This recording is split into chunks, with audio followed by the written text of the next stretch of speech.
Welcome to Around the Block, the podcast that brings you conversations at the intersection of real estate, community, and the market forces shaping our future. I'm your host, Jasmyn Jefferson, coming to you live from Tacoma, and today's episode is a special one. We're recording live in front of some of our major investors and members, and we're honored to be joined by a truly distinguished guest, Dr. Lawrence Yun, Chief Economist for the National Association of REALTORS. But before we dive in, I want to take a moment to thank our sponsor, Sterling Home Inspection Group, our trusted partners who help keep our clients safe, informed, and confident through every stage of the home buying and selling process. Now, let's jump in.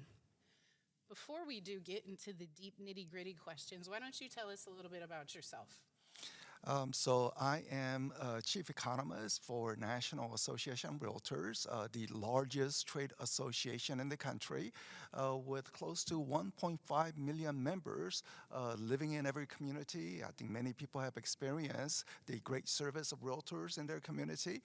So to make the part of the real estate, the ownership, what part of the American dream. People view ownership as part of the American dream, and we want to assure that all the data related to it sort of supports the long-term perspective, and also there are some short-term fluctuation in the market, and try to describe some of the activities related to that.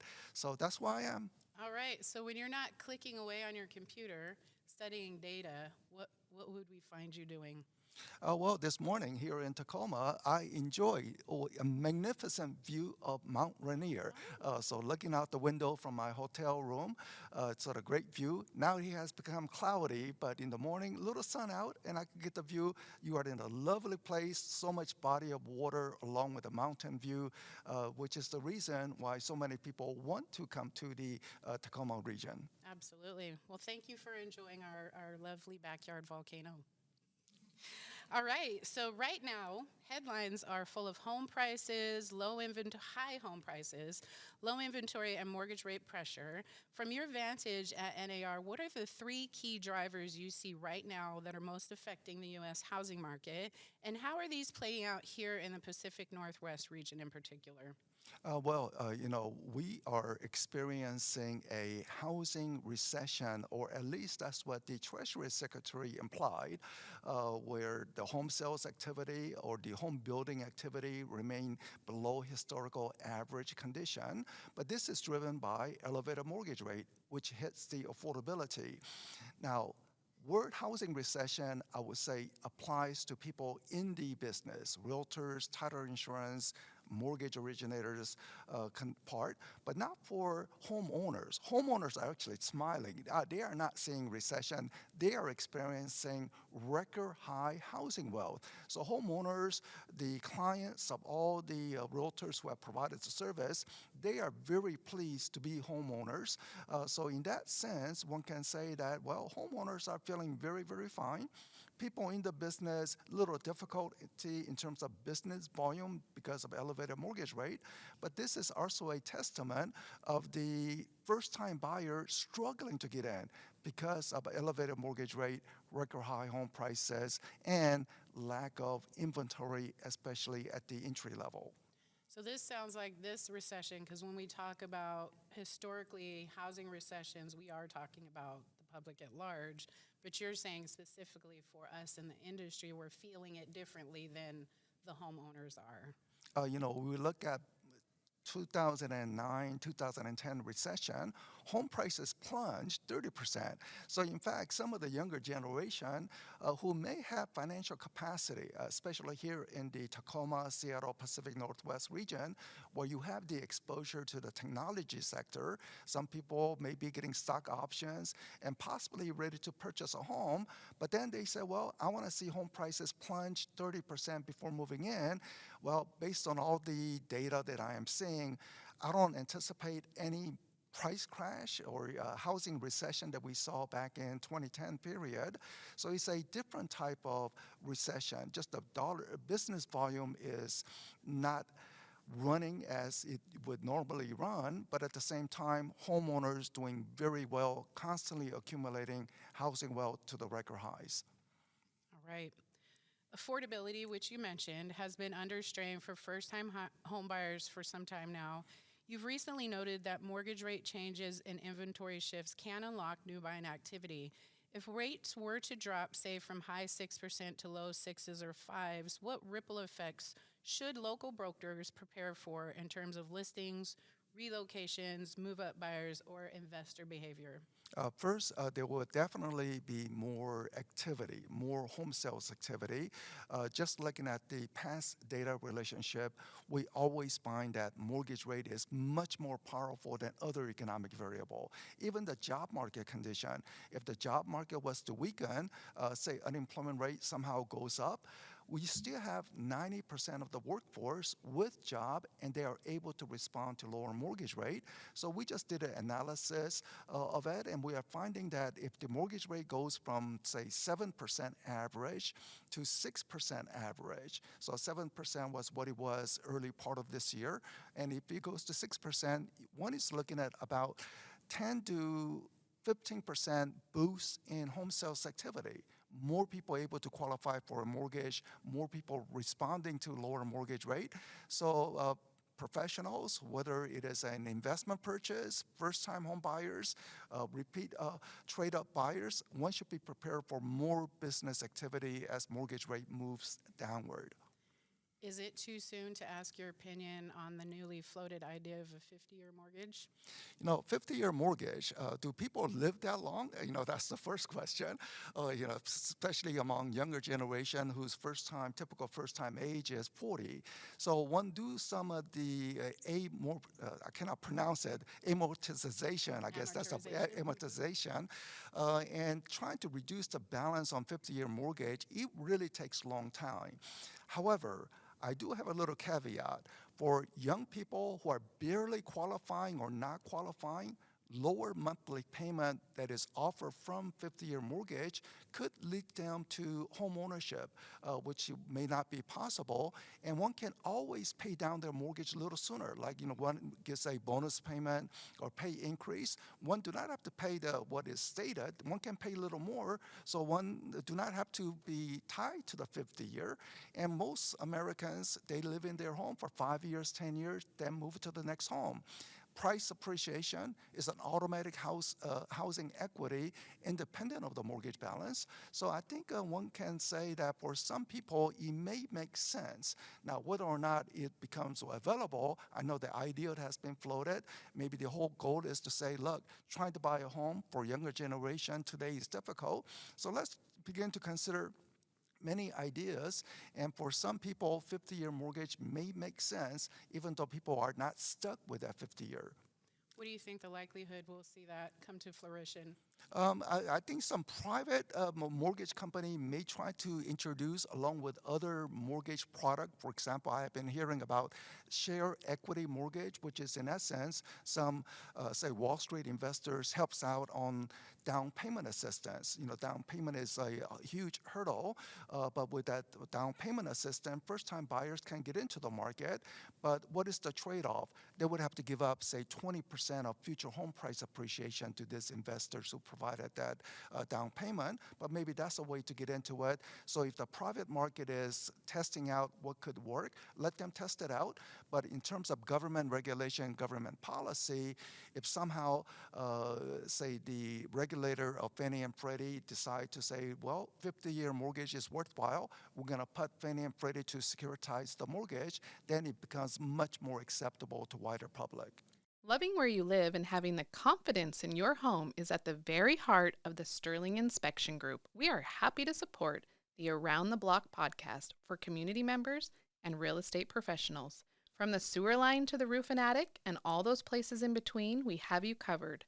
Call 253-841-1128 for your home inspection and let us help you care for your home. So that just gave me a thought, because I know it's also been floated to take Fannie and Freddie private, right? Well, Fannie and Freddie, right now, they're under government conservatorship, so they cannot remain there. They have to come out at some point. When they come out, does it become an IPO part, or do the Government sells only a portion of it, say 10%, in order to recapitalize Fannie and Freddie. But one thing we need to remember is Fannie and Freddie actually has been making good profits in recent years because they are not underwriting subprime mortgages.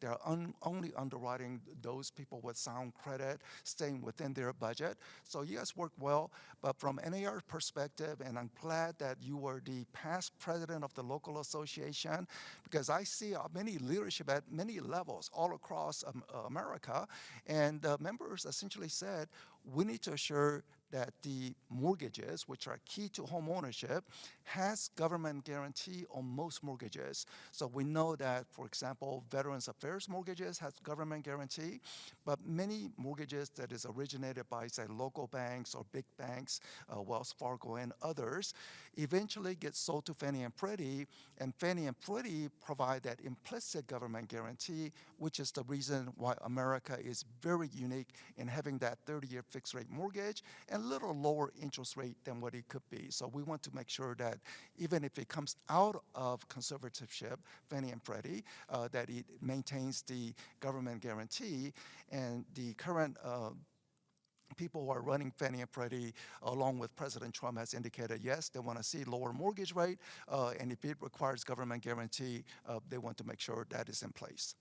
Wonderful. So why don't we talk a little bit about building? In many markets, you've pointed out that long-term underbuilding is a major factor in pushing prices up. Here in Washington State, we have specific supply-side constraints such as zoning, geography, et cetera. What role do you see regional supply constraints playing in slowing or accelerating the market? And how should a local broker be thinking about that dynamic when advising sellers and buyers? So I think first from the local broker, it's not only about advising buyers and sellers, but getting engaged, through the association. Realtor Association has done an amazing job in talking to policymakers because what we are seeing is in America, we have had consistent population growth. Population rises, but we have not been producing enough to adequately match up with the growing population, which is the reason why we have a housing shortage. And when the interest rate declined in the early years of COVID, well, because of that shortage of housing, home prices really went through the roof condition. So we need to have adequate supply to make sure that home prices are manageable, that younger generation has an entry point to get into the market, and that requires more building activity. Does it require, say, multi-family units, condominium units near the rail station, public transportation station, or even land use? Does it really require that every home has 5-acre lots, or can it be done in a small acre lots so more homes can be built? So something to remind everyone that if there is a population growth, job growth, and certainly in the Tacoma region, you have seen a sizable population growth and job growth over the years, one needs to have adequate housing supply to match those conditions. Wonderful. We have less than 10 minutes. I'm going to ask a couple more questions because you have to hit the big stage where I think they have a guitar and maybe a mullet wig for you. Well, I'm surprised. Okay, so the national forecasts you're publishing suggests modest growth in 25 and perhaps stronger gains in 26 if conditions align, for example, rate drops or inventory increase. For a broker in Pierce County who's mapping out their 20-day or 12-month business plans, what would you say is the one wild card or pivot you'd keep your eye on that could change the trajectory of the market more than most agents are expecting? Well, we are recording here in the November, and the government shutdown looks like it's going to be ending. Government shutdown was clearly a negative. It disrupts some of the mortgage availability. Flood insurance is not available. Things like that, friction. So government shutdown will be ending. But are we going to have another government shutdown in January? So one has to wonder about those wild card factors. But overall, I'm very feeling better about the market improvement next year. And the reason is the mortgage application to buy a property. Now, mortgage application is not necessarily a mortgage approval, but it does imply serious intent of wanting to get a mortgage. So that has been consistently improving in recent months. And I think it's just a matter of time translating that aspiration into realization, because once mortgage rate goes down, I think the Federal Reserve will be doing few more rate cuts. That's going to overall help on the direction of the mortgage rates. Brokers, realtors, they need to anticipate for more business activity ahead. And potentially something in January. With Hopefully not. with the, always considering some unexpected wild card factors, positive or negative. All right. Finally, stepping back from the data and forecast, what is one story, one piece of human insight you've encountered in your world that surprised you in the past year? Maybe a trend you weren't expecting or a shift in behavior of buyers and sellers. And what do you think it teaches real estate professionals moving forward? And you've already talked about the government shutdown, so is there anything else? We recently published the annual home buyer seller report. So we collect the data by asking recent home buyers, recent home sellers, why did you buy that property? What was the price point? What was the number of bedroom and things like this? And one surprise is that typical first-time buyer age, all-time high at 40. It used to be late 20s, but then it started creeping up to the 30s, but now 40. That it leaves very few years to accumulate housing wealth, so that's a disappointing figure. But the market condition, high mortgage rate, affordability challenges all contributed to that. Perhaps we will see younger people able to come in the upcoming years as things market condition begin to improve for the better. But the other part is that with all the technology that is constantly hitting the marketplace, especially in the real estate, we are finding that over 90% of the consumers want to work with the professional realtors. So the number of visible sales, I guess that's industry for sell by owner, that's always available in America. Yet only 7% chose that method. Over 90% wants to work with the professionals. Whether it is an artificial intelligence hitting the market, what we are finding is people really want the comfort of working with a professional. They don't want to be taken advantage of by other people. And it leads to the result where there is a tremendous satisfaction among homeowners having worked with a realtor. So I think that's a continuous surprise. So people say, well, maybe some people can do it on their own. I'm glad that option is available in America, freedom of choice. Yet people are using their freedom to work with professional realtors. Thank you. It sounds like they're gearing up the crowd for you in there. So I want to thank you so much for sharing your insights and giving us a deeper look into what's really happening behind the numbers, both nationally and right here in Pierce County. And to our audience, thank you so much for being part of this live recording. We appreciate you. Your energy and engagement remind us that real estate isn't just about transactions, it's about people, possibility, and progress in our communities. If you enjoy this conversation, be sure to subscribe and share around the block wherever you listen to podcasts, and stay tuned for more local conversations that connect us to the bigger picture. I'm Jasmyn Jefferson, and on behalf of our team, thank you for joining us, and until next time, keep building, keep growing, and keep showing up for communities. Let's give a round of applause for Dr. Young. And that's a wrap. Thank you. Yeah, all right, wonderful. we got to get your guitar. Yeah.